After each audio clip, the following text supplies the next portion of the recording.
ओम नमो भगवते रामकृष्णाय।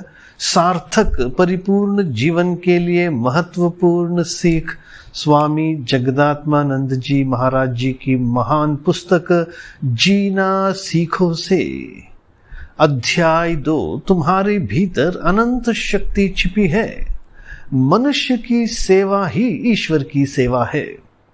मनुष्य की सेवा ही ईश्वर की सेवा है। मानवता की सेवा ही ईश्वर की सर्वोच्च पूजा है। आइए अब हम सुनेंगे स्वामी जगदात्मानंद जी की ही बातें। ईश्वर तथा मानव की सेवा।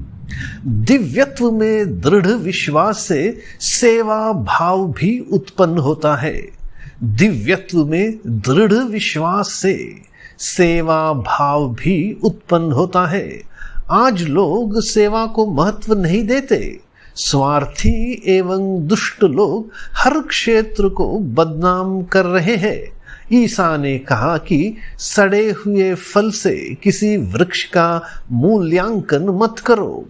सेवा के सुदृढ़ अनुयायियों को देखकर ही हमें इसकी महत्ता तथा गुणवत्ता आंकनी चाहिए। सबके प्रति सद्भाव तथा निस्वार्थ प्रेम ही सेवा की विशेषता है। जो लोग प्रगति के शिखर पर हैं, जब वे बिना किसी प्रतिदान की आशा के नीचे के स्तरों के लोगों की सहायता करें, तो सेवा का भाव व्यक्त होता है। जब लाभ या उपहार आपस में बांटे जाएं और जब सब मिलकर लक्ष्य की प्राप्ति के लिए परिश्रम करें, तब यह व्यक्त होता है। प्रत्येक व्यक्ति में निस्वार्थ प्रेम के दिव्यत्व का प्रकाश है। जब हम बिना किसी लाभ की आशा के दूसरों का भला करें, तब यही व्यक्त होता है। सेवा खुशामद या अपनी प्रशंसा नहीं चाहती, प्रसिद्धि या विज्ञापन नहीं मांगती। सबके कल्याणार्थ किसी छोटे से स्थान में किया गया साधारण सा कार्य भी सेवा है। कार्य से अधिक महत्वपूर्ण उसके पीछे की मनोवृत्ति है।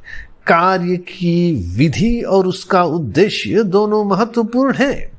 स्वामी विवेकानंद जी के इन शब्दों से सेवा भाव का मर्म व्यक्त होता है। स्वामी विवेकानंद जी के इन शब्दों से सेवा भाव का मर्म एसेंस सार जिस्ट व्यक्त होता है।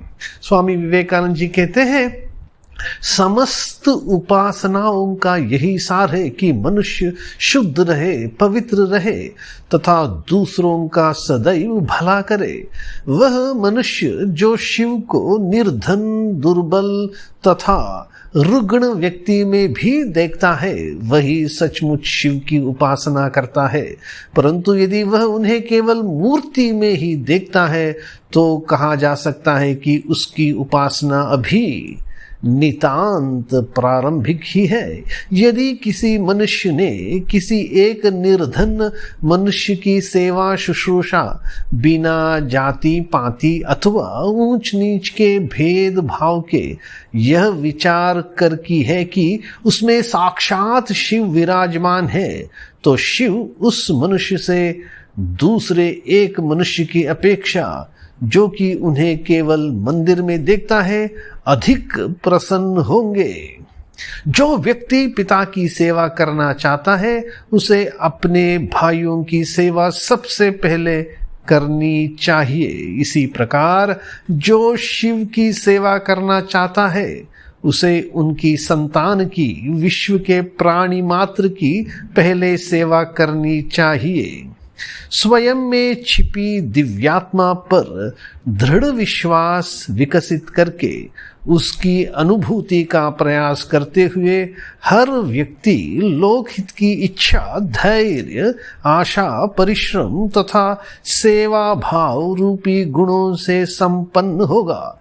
निस्संदेह ये गुण हर व्यक्ति के सर्वमुखी विकास और समाज के संपूर्ण विकास के साधन होंगे। यदि हमारा अध्ययन, वातावरण व शिक्षा हम में ये गुण लाए तो हमारा समाज उन्नत होगा। जिस क्षण हम अपने भीतर अनंत शक्ति का अनुभव करेंगे, उसी क्षण सारी मानव जाति की समृद्धि का प्रभात आ पहुंचेगा। जिस क्षण हम अपने भीतर अनंत शक्ति का अनुभव करेंगे, उसी क्षण सारी मानव जाति की समृद्धि का प्रभात आ पहुंचेगा। ओम शांति शांति शांति। हरि ओम तत्सत। श्री राम कृष्णार्पणमस्तु।